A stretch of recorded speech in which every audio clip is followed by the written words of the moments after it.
All right, welcome back for more human physiology. Let's continue on in our discussion of the nervous system. Let's talk a little bit about neurons. So, all we've really said about neurons so far is that these are going to be the cells that actually transmit electrical information. And after all, isn't that kind of what the whole nervous system is about? So, a neuron is one of the most complex types of cells we are likely to find in the human body. So it's got kind of a lot of different pieces to it. So let's kind of try to keep track of them one by one. So if you look here, you'll see these little projections from the cell body itself, which are called dendrites. So for a lot of sensory neurons, this is going to be where those sensory receptors are located. And if you're not talking about a sensory neuron, typically, this is going to be where a neuron will receive signals from other neurons. And the very concept of a neuron signaling to another neuron, which then signals to another neuron, is something that we will definitely discuss later on in the chapter. Just like any other cell, the neuron will have a cell body, which is going to be where you find all the things that you would expect any cell in the body to have, including a nucleus, most of the cytoplasm, mitochondria, ER. And it's worth mentioning that the cell body is going to be where neurotransmitter is synthesized. And keeping in mind that neurotransmitter will be released down here in the axon terminal, that means that once the neurotransmitter is synthesized, it has to be completely packaged up and moved down the axon to where it will be stored for neurotransmitter release.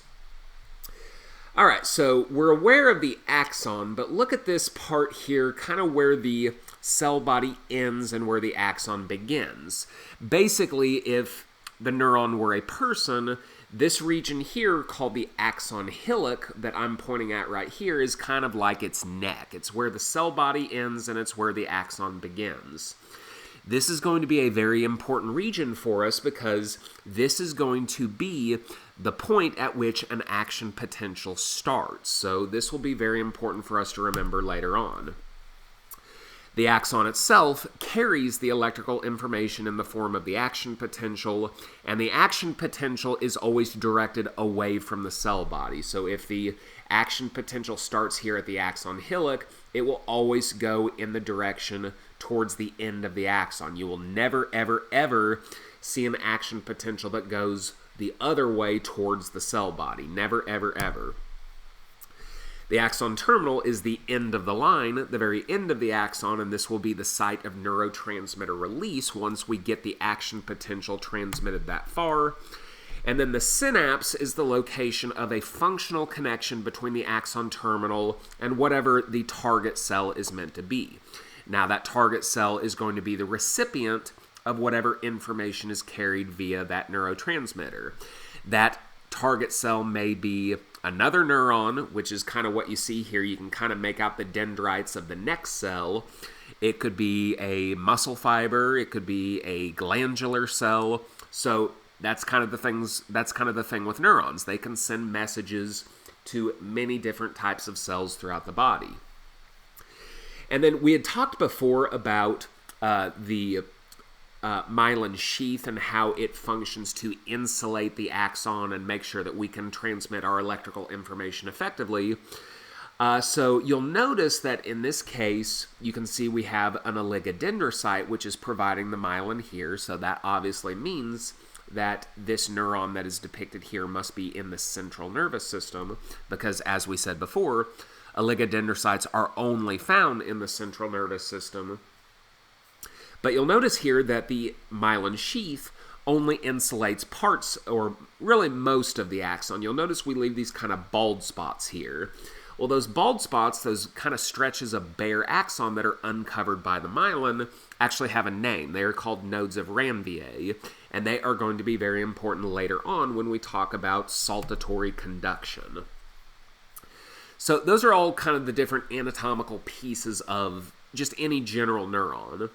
Now, not every neuron is necessarily going to look like that, so we can actually classify neurons according to what they look like. So the way that we classify this is kind of interesting. We classify neurons based on the number of processes, including the number of axons and the number of dendrites that protrude directly from the cell body. So we're counting basically you find the cell body first, and then you count how many processes extend directly off of the cell body. So we have our three different types of neurons here: a unipolar, a bipolar, and a multipolar neuron. Unipolar, uni meaning one, indicates one process. Here's the cell body, and there's the one process right there. These extra two processes don't count because they do not extend directly off the cell body. The bipolar neuron, bi meaning two, indicates two processes, and then of course a multipolar means three or more. So we said unipolar, but more appropriately these things are usually called pseudo-unipolar cells because of that possible confusion with the extra processes. So pseudo-unipolar cells are nice for us because this is what every type of sensory neuron is generally going to look like. So their cell bodies are kind of interestingly positioned here, kind of halfway down the length of the axon. So it doesn't look really anything like the axon that we saw, or the neuron that we saw before. So sensory neurons always have their cell bodies contained within a part of the peripheral nervous system called a dorsal root ganglion, which we will see much later on. Bipolar cells have two processes, as we mentioned. We're not really going to see very many examples of them, but we will see bipolar cells in Chapter 14 when we look at olfaction and vision, respectively. And then multipolar cells are very nice for us. This is kind of what we generally think a neuron looks like, and this is what motor neurons are going to look like. So sensory neurons, the pseudo-unipolar cells, send our afferent signals from sensors to control centers, and the multipolar motor neurons will send information from control centers to effectors. And for multipolar cells, it's important to recognize their cell bodies are going to be found within the gray matter of the central nervous system, whether that is a basal ganglion, or excuse me, a basal nucleus. I almost got the terminology wrong myself. Good thing I caught myself. A basal nucleus, or the cerebral cortex, or even the gray matter of the spinal cord. That is where you will find their cell bodies. So the major distinction that we want to make is between the sensory neuron and the motor neuron. So we don't want to forget our terminology here. An afferent signal when talking about the nervous system is one that is sent to the central nervous system from the peripheral nervous system. And then an efferent signal goes the opposite way. It goes from the central nervous system back out to the peripheral nervous system. So afferent to the central nervous system and efferent away from the central nervous system. So we want to make sure that we get those two pieces of terminology down flat. So you can see our two different types of neurons here. You can see our pseudo-unipolar cell down here on the bottom. This would be our sensory neurons. You can see its dendrites here where those sensory receptors are located. That's going to be where we sense changes in things like temperature and pressure and things of that nature. That will lead to an action potential, which is conducted down the length of this axon, past the cell body. So it does not go to the cell body. We mentioned that. It goes past the cell body, and then you've got its axon terminal down here. And then the multipolar motor neuron up here looks a little bit more familiar to us. We will conduct our action potential starting here at the axon hillock, and it goes away from the cell body towards the axon terminal there. So in the text here, you can see kind of a nice summary of what we just mentioned. So here comes an important concept that we need to kind of talk about here. Some important questions that we want to be able to answer for any particular neuron are twofold. Number one, for any neuron, where is its cell body located? And number two, where is its axon terminal located? Is it in the central nervous system or is it in the peripheral nervous system? And being able to answer these questions is important because it gives us kind of some extra backup in terms of affirming which direction are these signals going. So let's start with the sensory neuron here. So let's start with the sensory neuron here. So that is this one up here on top. So you can see its sensory receptors here are located in the peripheral nervous system. So that makes sense, right? So if you pinch your hand or if you burn your hand on a stove, you are activating sensory receptors in your skin, right? That's in your peripheral nervous system. So those sensory receptors, when you burn your hand, or if you shock yourself, or if you do something that kind of pinches you or makes you feel a painful stimulus, that is going to lead to an action potential in the axon of that sensory neuron that is in your skin. And that axon goes all the way through your arm, through your shoulder, and into your spinal cord. So this information, this afferent information, goes in the direction of your central nervous system. So we're getting that information from the skin in your hand into your spinal cord. So as for the answer to the question of where is the axon terminal, if we're sending a message to the central nervous system, the axon terminal of a sensory neuron has to be in the central nervous system, right? Think of it in kind of a real-world example. Say you are taking a train ride from Los Angeles to New York City. So you have a beginning of your journey in Los Angeles and you have an end in New York City.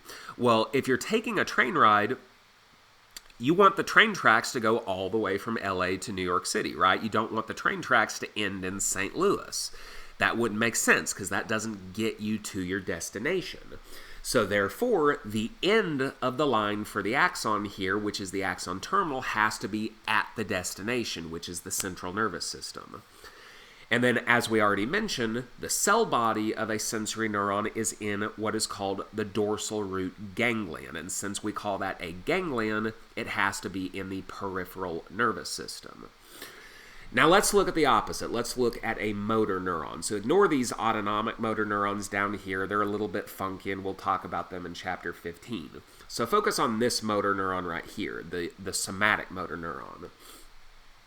Because its signal, its efferent signal, goes away from the central nervous system and out towards the effectors, its cell body has to be at the beginning here. It has to be in the central nervous system.